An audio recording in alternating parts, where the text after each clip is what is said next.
So the text today is called Fearlessness Happens. Fearlessness happens. And I would be first to tell you that being fearless is sometimes pretty difficult. In fact, it's pretty intimidating. In fact, tons of the most famous people in the world have dealt with fear.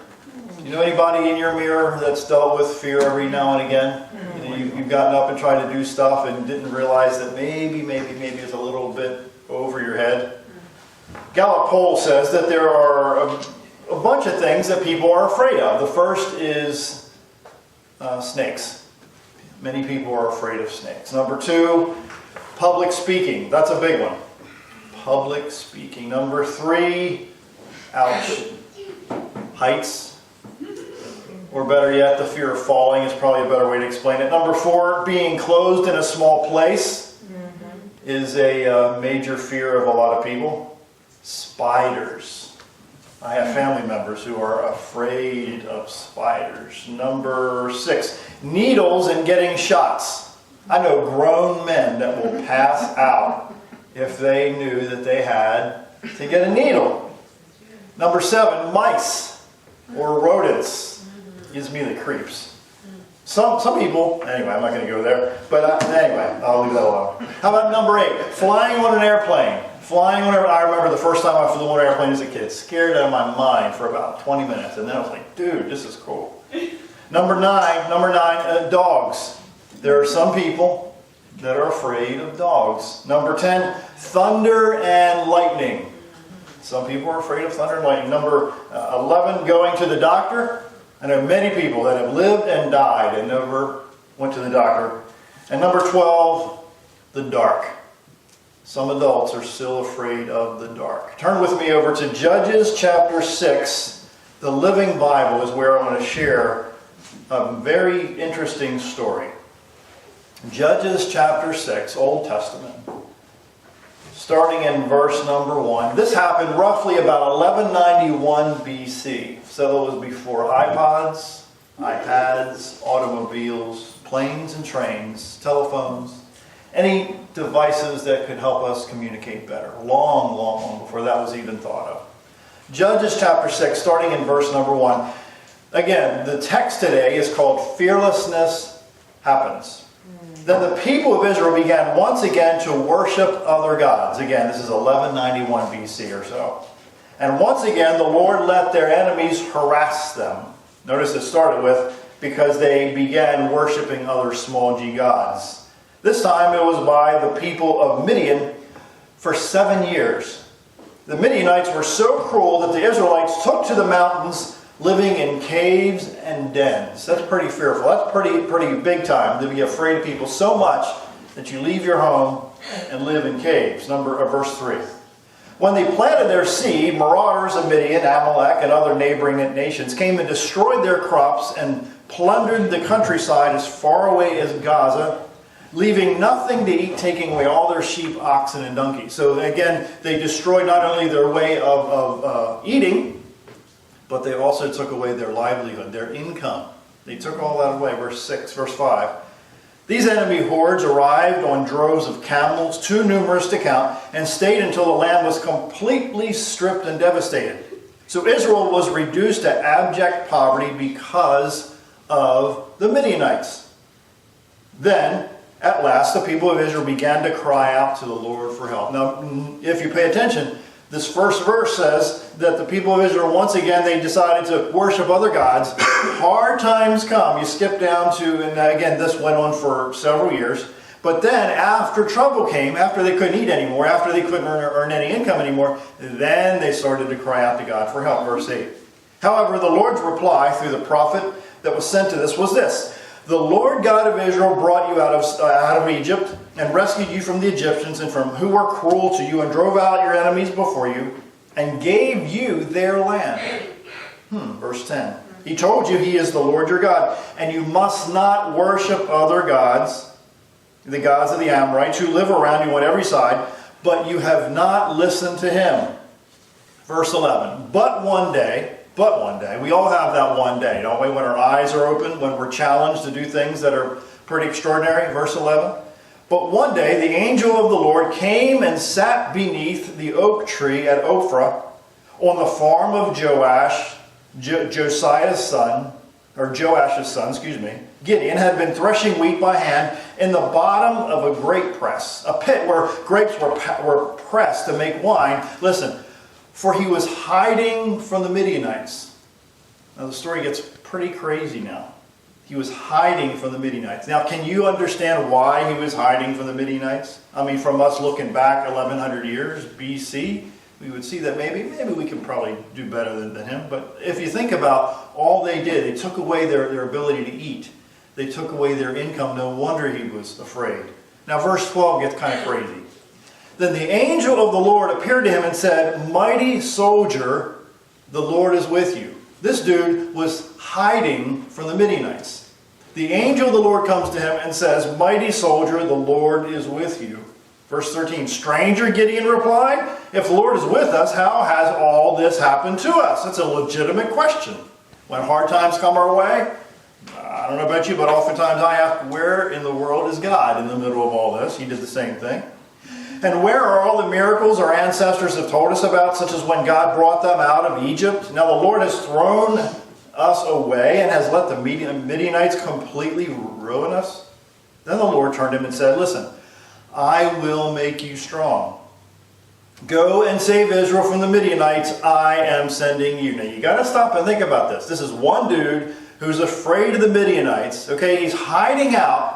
The angel of the Lord calls him a mighty soldier, and he says, "I want you to go and kick the butt of these marauders that have destroyed your country. I'm with you." He didn't say at this time, grab an army. He didn't say that. He didn't say recruit a team. He didn't say that at all. He said, "I am with you. I want you to go do it." So this is one against multiple thousands of people. I'd be a little intimidated also, wouldn't you? Right? So the story continues. For those who don't know the story, that's why I'm sharing it here today. Verse 15. "But Gideon replied, 'Sir, how can I save Israel? My family is the poorest in the whole tribe of Manasseh, and I'm the least throughout the entire family.' Whereas the Lord said to him, 'But I, Jehovah,'" which is another name of God, "'will be with you, and you shall quickly destroy the Midianite hordes.'"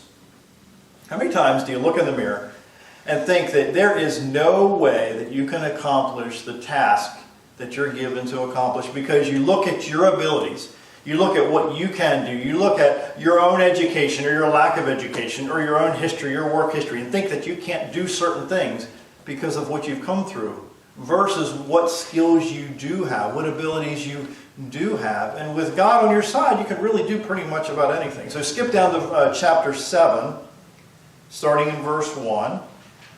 Gideon and his army, now, by the way, let's fast forward a bit. He recruited a bunch of people. I think that's common sense. You know, one guy against thousands. I think mathematically that's probably smart, right? So Gideon and his army got up an early start and went as far as the spring of Harod. The armies of Midian were camped north of them, down in the valley beside them. In the verse 2, the Lord said to Gideon, "There are too many with you." So he had a bunch of people, right? He got a bunch of people and said, "Yeah, we're going to kick their behind. We're going to kick them out of our country. This is our part of the world. This is us." So he gathered a bunch of folks, right? So verse 2 again. "There's too many of you. I can't let all of you fight the Midianites. For then the people of Israel will boast to me that they saved themselves by their own strength." Uh-oh. So I think Gideon knew what was coming. So verse 3, "Send home any of your men who were timid and frightened." Duh. So if he had a big meeting, he said, okay, who's really afraid? Who's a little bit afraid? Well, I think quite a bit of hands would go up if they were being truthful, right? So he sent away a bunch of these folks. But the Lord said to Gideon, verse 4, "There are still too many." So then he said, "Bring them down to the spring, and I'll show you which ones shall go with you and which shall not." So the test was of those people who would go to the spring, some would dive in head first, right, exposing themselves to the bad guys, but others would just scoop water out with one hand while having the sword with the other hand, so that they weren't going to be taken by these bad guys. So then we go down into verse 7. It says, "I'll conquer the Midianites with these." He got down to 300 men. 300 men out of quite a bit more he had to fight thousands of people. Longer story short, he won. His people won. He was able to beat these guys in a very bad way. But then if you skip down to Judges 8, I'm not going to read it, but as soon as Gideon passed away at the end of Judges 8, guess what happened? The people of Israel went back to serving other gods, small g gods. I think sometimes when we face difficulties in our lives, our confidence level goes to the basement. Have you ever gone through difficult times in your life, and before those times came, you were full of confidence, full of vigor, full of energy, full of passion. But when those hard times, when those people smack you across the face a few times, it really, really takes some stuff away from you pretty quick. Gideon was talked into facing a terrorizing situation. How many of you have been talked into dealing with situations in your life that were pretty terrifying? I read in my homework for this text here today, different people who had to deal with fear in their own life. Now, some of you, I'm going to share a couple of examples. You're going to say, what in the world is their problem? But if you look in your own mirror and say, the stuff that you've been afraid of over the years, other people would look at you and say the same exact thing. Why are you afraid of that? Alfred Hitchcock was afraid of eggs. He wouldn't have eggs around him. He was terrified of the shape of the egg and the look of the egg. It's an unbelievable fear that he had. In fact, he was so afraid of the liquid in the eggs, he would absolutely flip out if anybody had an egg around him. Very, very strange. Oprah Winfrey, I'm told and I read, is very anxious about chewing gum. It's a story behind that I'm not going to get into here. But when she has her events and people in her studio, she makes sure that nobody has gum walking into her studio. Fear happens. Listen, fear happens when we don't know our capacity. Fear happens when we don't know our capabilities. Have you ever had to be talked into stuff? I can remember when I was a kid, I was terrified of swimming, terrified of the water. And so my dad, he decided one day, I think it was on a trip somewhere we went, that he decided that today was the day that I was going to learn to swim. So he stood, he was waist high in the water, which meant that I was about chest high in the water, which means that I probably would not have drowned if I would have jumped in. But he made me jump in, and he took the time and the patience to teach me how to swim. In 3 feet of water, it's hard to really drown if you stand up. It's pretty tough. But then you have people in your life that are constantly afraid and constantly use excuses why they can't do stuff, even though people around them are trying to help them overcome their fears. I found that many, many brave people believe that that other people that seem to be brave have always been brave, that they've been born brave. But the more people I read about, the more history I read, the more articles I read, and information about very famous people over the years, even nowadays, have to still overcome their struggles to get through the stuff that they're trying to overcome in their life. The unknown keeps many people from being fearless. Again, the unknown. I don't know about you, but I want to know what's the next chapter in my life. I want to know what tomorrow is going to bring. Friends have said, I want to know what's around the next corner. And then if not, then you're a little timid. You're a little intimidated about what's going on around you. Many people are afraid to fall while they're on their journey. In fact, I hear and I read all the time how very, very famous, wealthy, important people fall all the time. But they always get back up again. They understand that fear and falling is part of the journey. Fear and falling is part of the journey. So what do they do? What do they choose to do to overcome? Consistently, they get back up. They keep climbing. They keep going. Fearlessness happens when you walk through fear with your eyes open. Fearlessness happens when you walk through fear with your eyes open. I can remember not that long ago, I'd say in the last 2 or 3 months, we had a bobcat on our property. He or she was there for a few days off and on. And we have a little dog named Maddie.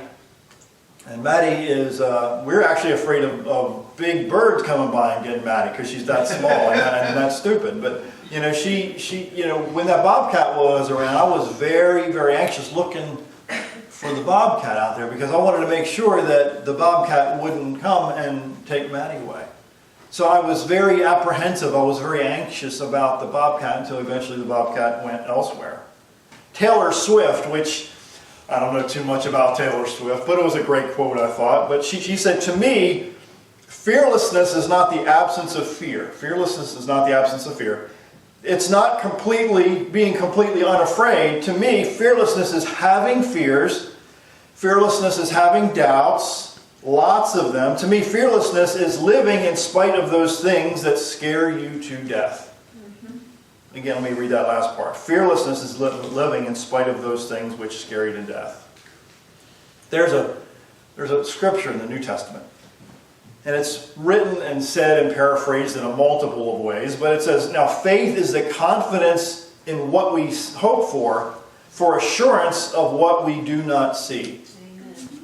And that many, many times keeps many of us walking forward. Because it's very easy for some of us, probably at least half of us, to stop in our tracks when difficulties and stresses and frustrations smack us in the face. I'm sure you've been smacked in the face before because of life, because of situations. There's an author out by the name of Max Lucado. I shared a bit of his story last time, or one of his stories, many stories. But he wrote a book called Why Are We Afraid? And I want to share a good chunk of a chapter in that book that really illustrates in a way that I wish I could illustrate as well as he. But he starts with this scripture in Matthew 8 that says, why are you fearful, O you of little faith? Why are you fearful, O you of little faith? He says, each sunrise seems to bring fresh reasons for fear. Every day you get up, there's always a reason to be afraid of something. I get up in the morning with certain fears, and I think I'm not alone, that some of us get up every morning with certain fears. They're talking about layoffs at work, slowdowns in the economy, flare-ups in the Middle East, turnovers at headquarters, downturns in the housing market, upswings in other areas, breakouts of Al-Qaeda cells, some demented dictators collecting nuclear warheads like others collect fine wines. A strain of Asian flu is boarding flights out of China. Again, he goes through a list of all these things that we could be anxious about. We fear being sued, finishing last, going broke. We fear the mole on the back, the new kid on the block, the sound of the clock as it ticks us closer to the grave.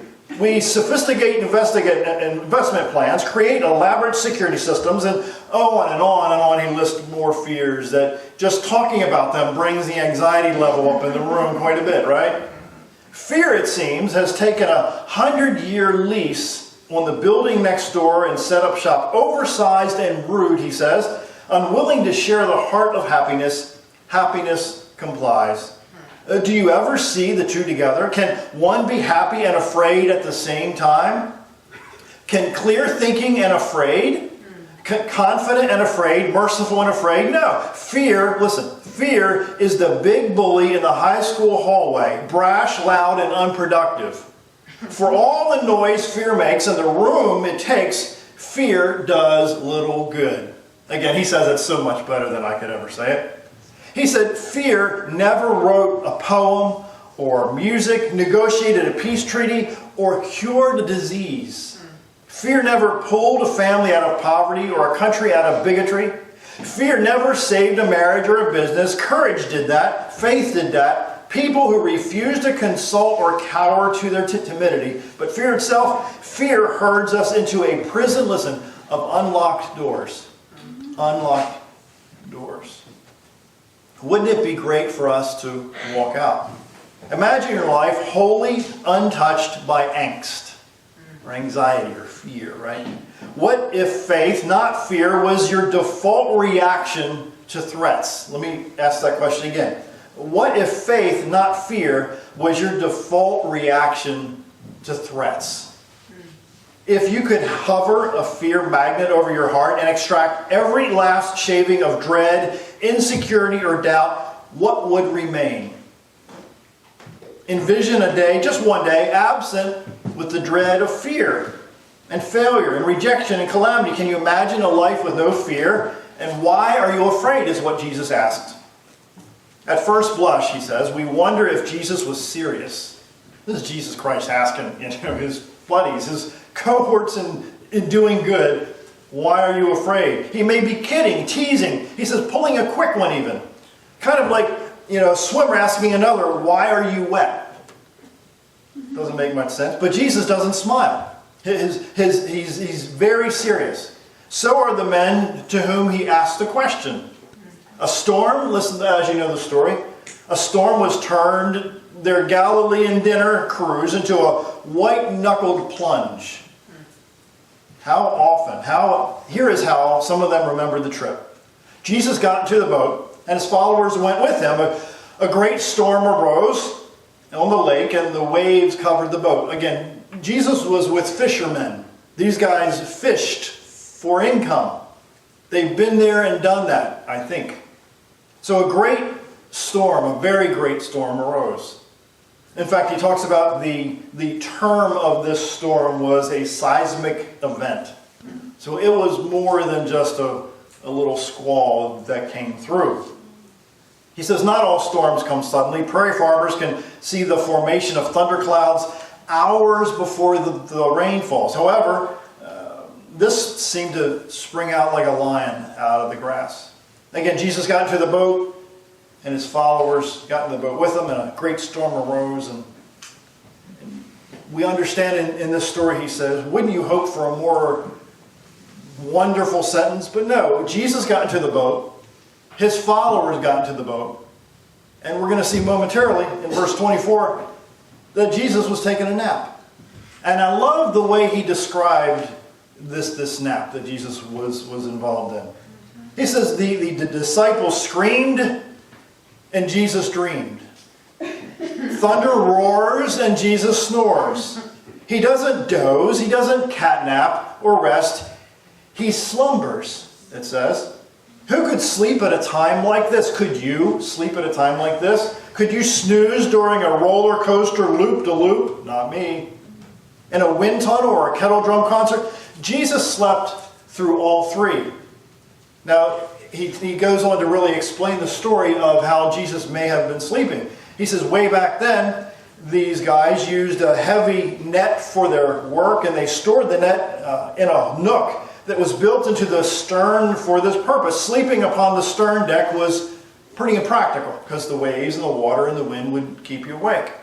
It really provided no space or protection for anything. So this small compartment underneath the deck, if you will, was a perfect place. He rested his head, the storyteller says, not on a fluffy pillow, but on a leather sandbag, a ballast bag he may have been asleep on. They still use them today. So in verse 25 in Matthew 8, he says his friends, his cohorts, the guys who had been on the boat with him fishing multiple times, said, Lord, save us, we're going to die. The question, teacher, do you not know that we're perishing? Do you not understand? Again, Jesus was sleeping in the middle of his storm. How many of us can sleep in the middle of stuff going on around us? I'm not there yet. I'll be the first to tell you. I'm teaching here practical stuff. I'm not teaching you experiential stuff.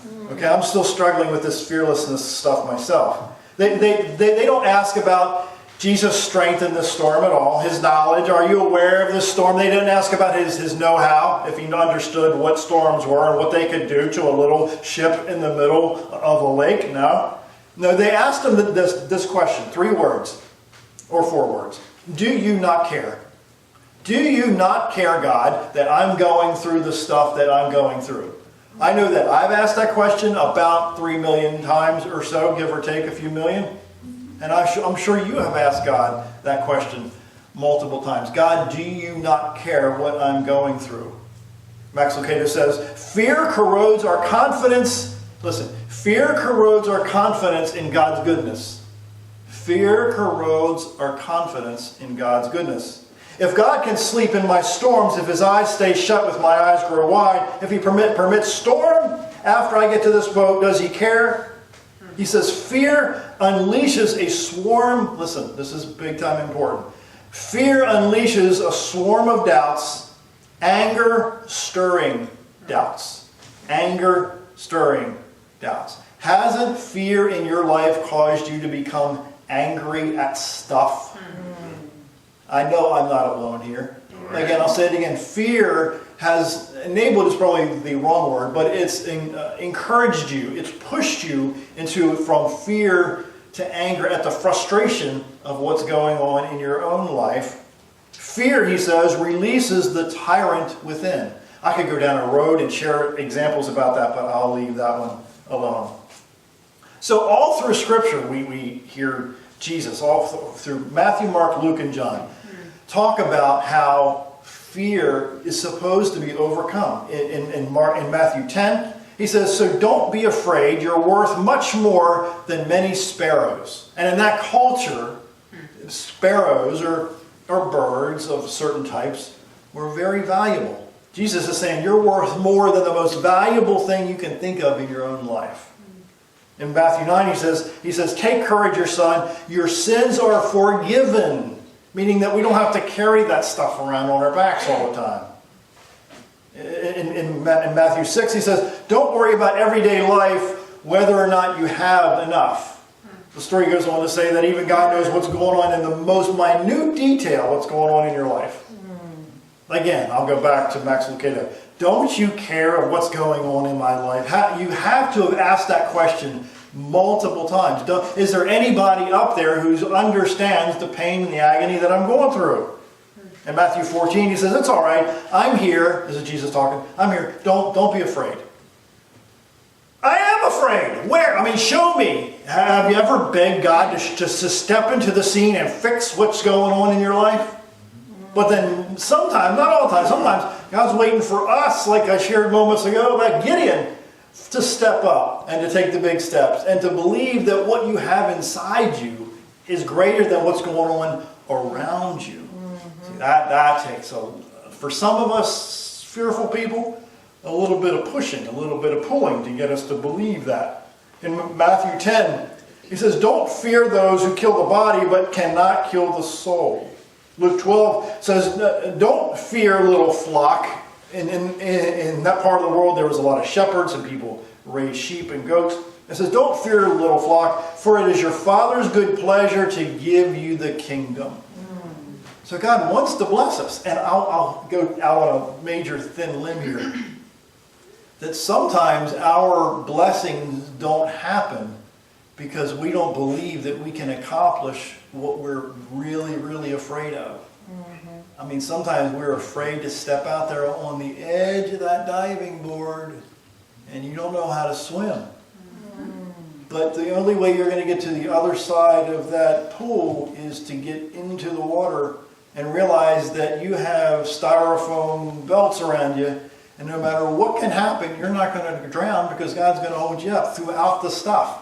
But you got to believe like Gideon had to believe and kind of had to be talked into it through multiple ways. We didn't even get into the nuts and bolts of what he went through to be talked into doing what he eventually did. It wasn't just, okay, if you say I can do it, I can do it. That's not the whole story. Go back and read it for yourself. I don't have time to get into it here. But he had to go through he chose to test God. And I'll leave it at that. For God to prove that, are you really talking to me or talking to this next guy? You making any sense? John 14 says, don't be troubled. You trust God. Now trust in me. This is Jesus talking. I will come and get you, and you will be always with me and where I am. In Luke 24, he says, why are you frightened? He asks, why are your hearts filled with doubt?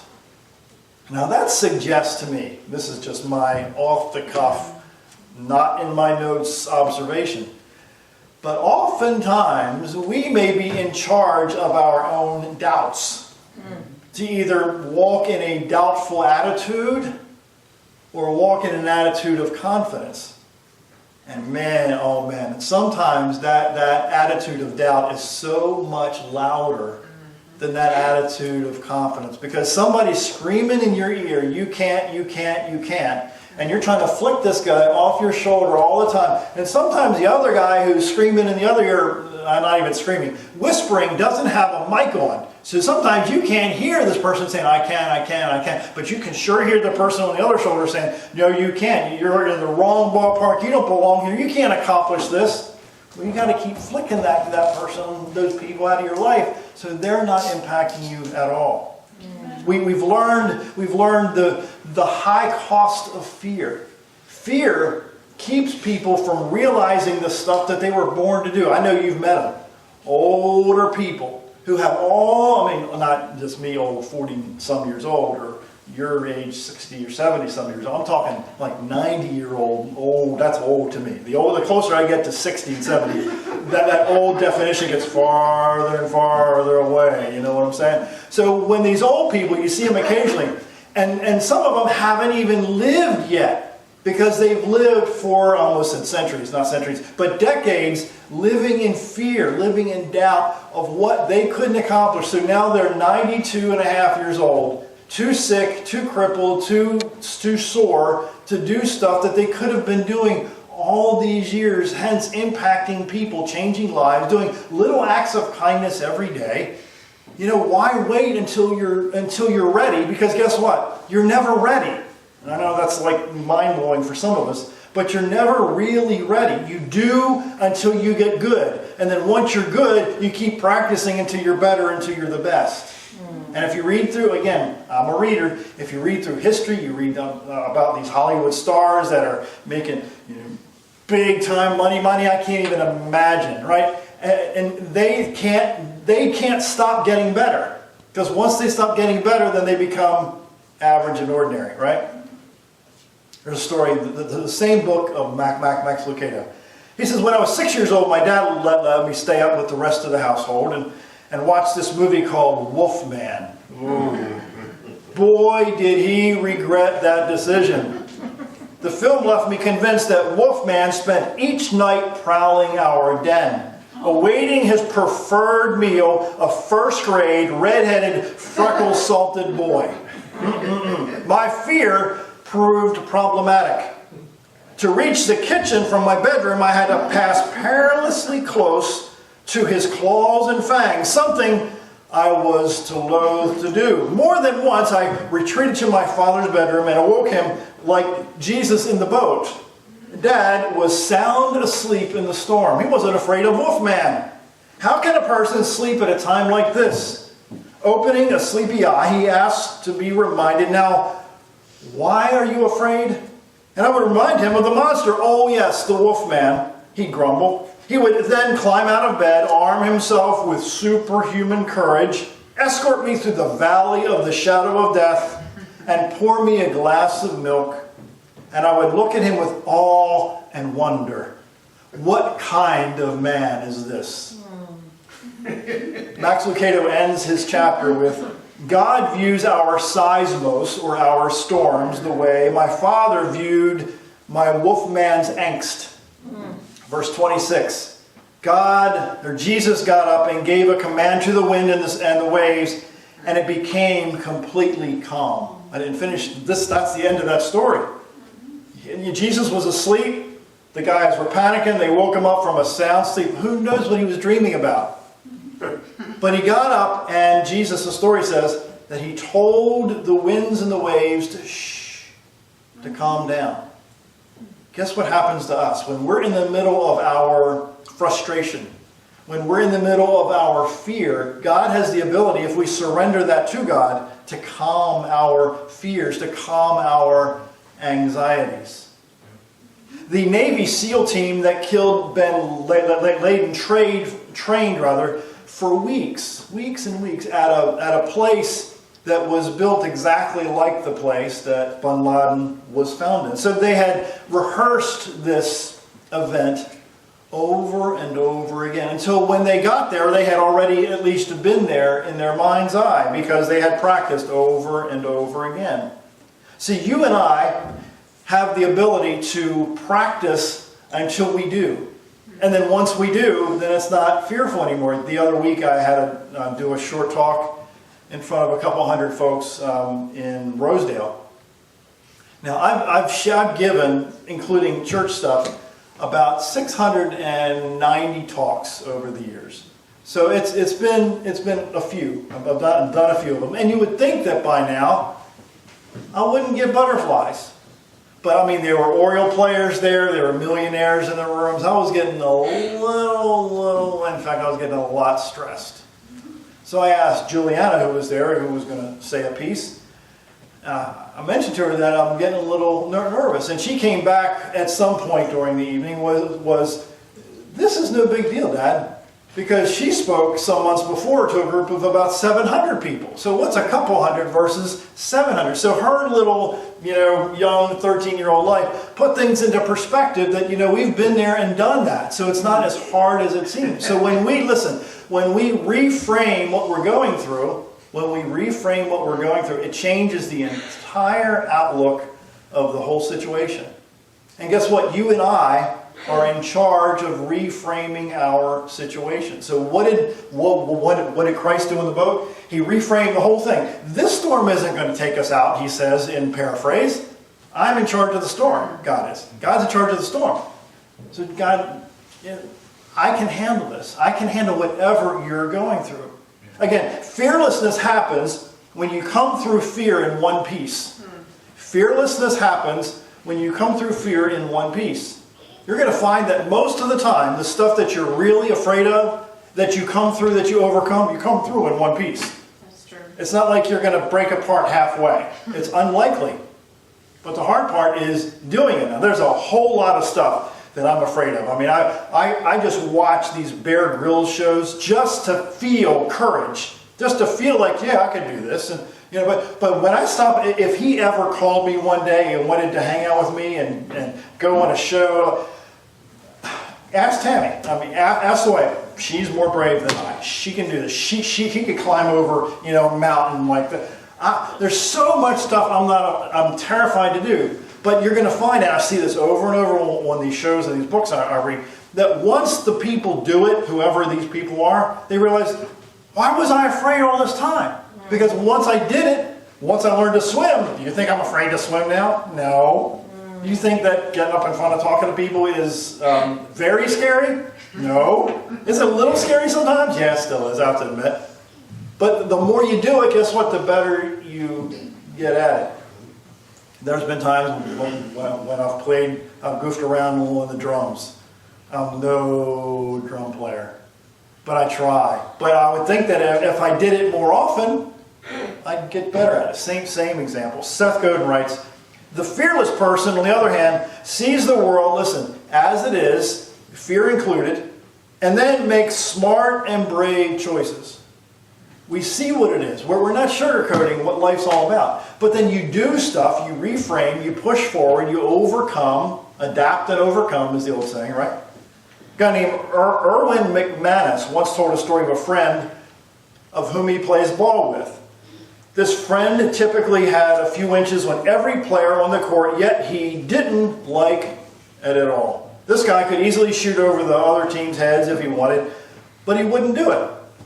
He talked with him after one of the games and questioned him on why he didn't take those shots. The friend explained he had never been able to get a clean shot.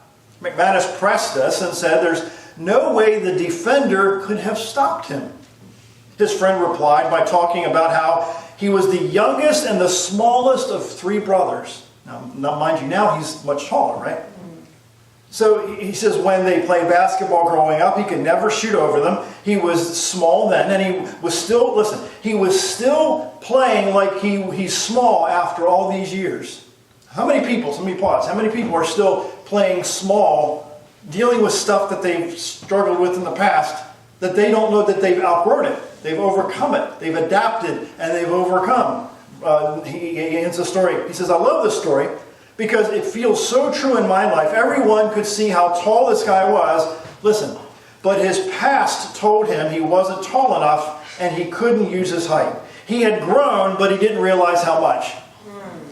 How many times haven't you and I looked at stuff, looked at situations, and have forgotten how tall we've gotten? How much we've overcome over the years, and yet we're still afraid of the silly things that we shouldn't be afraid of at all. When you lose your fear, you fear not, And fear not becomes a mantra in which you overcome a whole bunch of other stuff. I don't know about you, but there's a whole lot of times I got to remind myself to fear not.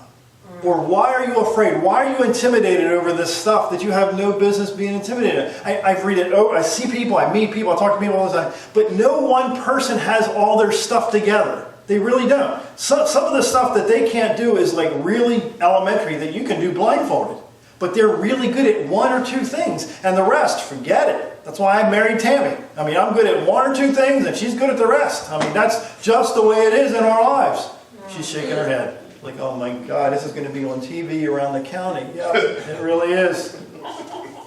You don't fear, listen, you don't fear what you've overcome. Write it down. You don't fear what you overcome.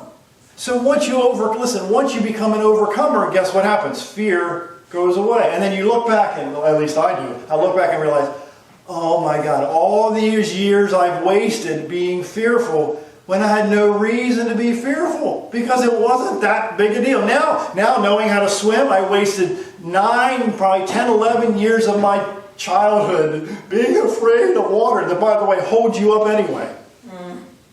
It does. It holds you up. Tina Essmaker writes, when you're thinking about doing something and it feels scary, when it feels like a big lion is waiting at the finish line and he's roaring and he's ferocious and he's going to tear you apart, you should, listen, this is crazy. You should run toward the lion and run to the roar. Run to the roar. That's a little intimidating. To say that God is the great I am means that when we come to Him, God is everything that we could possibly need. Scripture says that I'm your strength, I'm your courage, I'm your health, I'm your hope. I'm your supply, I'm your defender, I'm your deliverer, I'm your forgiveness, I'm your joy, I'm your future. What the Bible tells me all the time is whatever we need, God has. Amen. Whatever we need, God has. Christina Rossetti says, can anything be sadder than work left unfinished? Yes, work never begun. Have you ever wanted to do stuff and you kept putting it off and putting it off, not because you couldn't do it, but you were afraid of doing it? And then once you got it done, you realized that, oh my gosh, I wish I would have had it done a long, long time ago.